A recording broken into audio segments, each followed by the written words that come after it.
Olá, eu sou Débora Prudêncio, jornalista e coordenadora de comunicação do Grupo Gazin. Venho trazendo para você um resumo breve sobre a palestra O Líder Curioso da Expo HSM. E a palestra foi dada pela Jill Wader, ela é CEO da Eagle Zehnder, que é uma empresa de consultoria e pesquisa para executivos. Ela é uma nata desenvolvedora de pessoas, mas também é típica britânica, bastante reservada, bastante quieta, e ela até disse assim que ela está acostumada a ficar a portas fechadas com os líderes, porque o papel dela não é subir ao palco, mas sim preparar essas pessoas para que essas pessoas brilhem, para que essas pessoas deem o seu melhor. E aí ela trouxe alguns pontos interessantes em relação ao líder curioso. E já começou falando de três travas aí para a curiosidade. E o primeiro ponto ela trouxe aqui para nós, que é a armadilha da identidade. Também falou que quanto mais bem-sucedido se torna um líder, mais cego ele também se torna.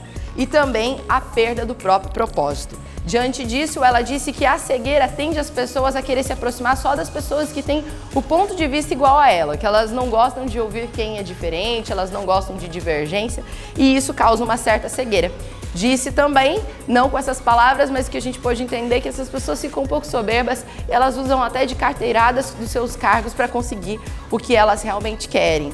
Outra coisa que ela falou, que o poder não muda uma pessoa, mas a organização. Quanto mais sobe, mais o profissional até tende a ficar mais sozinho e mais isolado, porque as pessoas também acabam se afastando. E ali na hora ela propôs uma pesquisa aos presentes e disse assim: se você pudesse escolher, gostaria de um aumento de salário ou gostaria que demitisse o seu chefe? E ali a maioria respondeu que gostaria de um aumento de salário. E aí ela disse que faria essa mesma pergunta, mas aí para a equipe dessas pessoas. O que será que a equipe dessas pessoas presentes responderiam? Se a equipe gostaria que eles fossem demitidos ou se eles gostariam de um aumento. E eles responderam que possivelmente eles gostariam de um aumento. Uma outra coisa é que a curiosidade provê um grande potencial, seja na estratégia ou na influência da equipe. Então, como o líder geralmente ele fica nessa parte do planejamento e também de motivar e instruir a equipe para execução, a curiosidade cabe nas duas instâncias. A curiosidade é a competência que habita na linha de ouro, segundo ela. Então, é uma habilidade que é extremamente importante para os líderes de sucesso. Para ela, a curiosidade faz a pessoa a fazer mais perguntas. E ela diz que o que vai mover alguém do lugar onde está para um lugar maior é justamente a habilidade de fazer perguntas, e só a curiosidade pode trazer isso. E ela trouxe aí 3 tipos de curiosos. Os curiosos que eles até se questionam e tudo mais, mas eles não externam isso, então as pessoas geralmente nem sabem que elas são curiosas. E o segundo é o curioso, que ele até se planeja, ele olha novas ideias e tudo mais, só que na hora da execução ele desanima. E também tem aquele curioso que ele planeja, que ele tem ótimas ideias e que ele coloca energia e disposição para engajar outras pessoas nas ideias deles. E aí ela disse que é esse tipo de curioso que nós precisamos. Na hora ela lançou uma segunda pesquisa e perguntou: você se interessa mais pelo que as pessoas pensam ou pelo que elas sentem?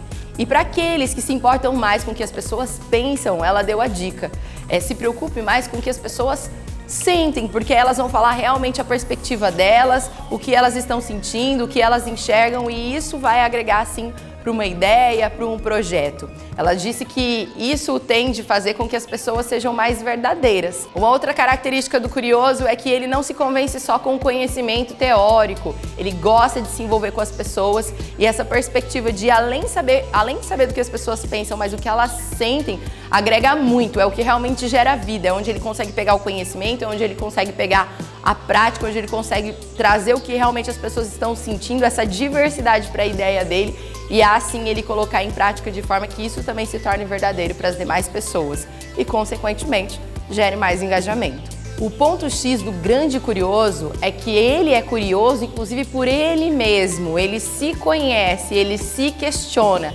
E, inclusive, ela disse que essa falta de questionamento durante um bom tempo nas lideranças fez com que as mulheres tivessem a crença, né? Porque ela disse assim que o que atrapalha muito a curiosidade é a crença, né? Até de pensar aquela coisa, nossa, eu não posso nem imaginar isso. E isso começa a tolir a curiosidade. Então ela disse que uma coisa muito ruim que aconteceu por muito tempo no ambiente corporativo foi a crença de que os homens tem uma característica mais forte, mais firme, mais resiliente, mais objetiva, e as mulheres características mais empáticas, relacionais e mais afetuosas. Isso fez com que muitas mulheres deixassem de lado a habilidade de gerar afeto e empatia no ambiente de trabalho para que elas pudessem ser promovidas. Então a mulher achava assim, se eu for igual ao homem, eu vou conseguir uma promoção porque eu vou brigar com ele de igual para igual. E ela disse que, na verdade, isso se resume em neurociência. Todo mundo tem um lado do cérebro um pouco mais relacional, um pouco mais empático, e tem um lado do cérebro mais racional, mais firme, mais objetivo. Isso é igual para homem e para mulher. A sabedoria está em usar isso nos seus devidos tempos, nas devidas situações, não tem nada a ver. E aí é o que acaba não só fazendo com que muitas pessoas deixem de se conhecer, mas também mina a diversidade dentro das empresas. E o segundo ponto é a questão do propósito. Por que você faz o que faz? E aí ela até fez uma pergunta. Quem você estava se tornando enquanto estava ocupado? Ela disse que muitos líderes, por não ter curiosidade sobre eles mesmos, eles perdem a sensibilidade em torno, eles não conseguem sentir o que as pessoas estão sentindo, eles não conseguem sentir o ambiente e muito menos criar uma conexão com isso. Isso faz com que esses líderes fiquem viciados nos seus comportamentos. E isso é quase que alienante, não questionando por que eles estão fazendo aquilo, não enxergando inclusive novos problemas que merecem um pouco mais de atenção, que são mais relevantes. E há um risco nisso, porque quando a empresa começa a mudar, esse líder ele fica muito preso ao que ele é e ele fica muito difícil para ele poder se mudar, para ele mudar a equipe, para ele acompanhar esta evolução. Então a dica que ela deu é, esse líder começa a se conhecer um pouco mais, curioso sobre ele mesmo, curioso sobre as pessoas, tem a sensibilidade de entender e compreender o ambiente e assim fazer as suas conexões. E o último ponto que ela trouxe aqui para nós é a questão da armadilha da identidade.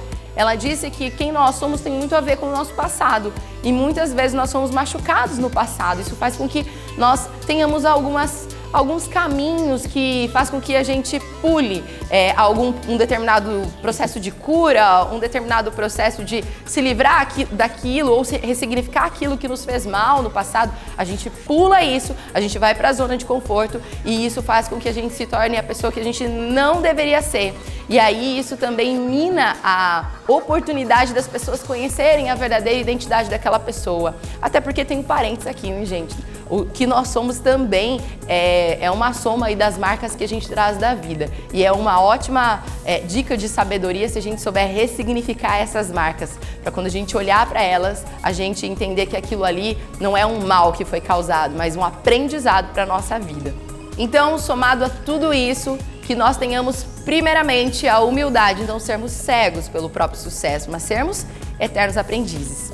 Um segundo ponto, que possamos fazer todos os dias a pergunta: por que eu faço o que eu faço? Qual o impacto que isso tem para a minha vida e para a vida das pessoas à minha volta? E quando eu falo dessas pessoas, não falo só da sua equipe, falo inclusive da sua família, da sua comunidade, porque nós estamos aqui para deixar um legado. Até porque vai ser bem difícil reter talentos se o líder não souber qual é a direção que ele está seguindo, para onde ele está indo e saber o porquê do que ele está fazendo, o que ele está fazendo e inclusive trazer esse mesmo motivo, esse mesmo interesse para a sua equipe. E o terceiro ponto, que nós não façamos atalhos na vida, né? Que nós possamos realmente olhar para o nosso passado, dar um novo significado, olhar no olho desse passado, na verdade, né?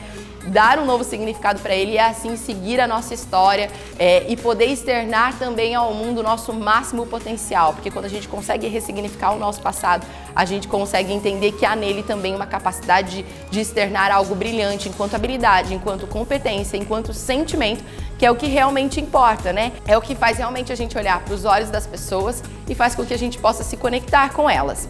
E por último, ela até disse assim, olha, eu sei o meu propósito. O meu propósito é deixar as pessoas curiosas sobre o potencial que elas carregam. Olha que coisa nobre. E você? Qual é o teu propósito?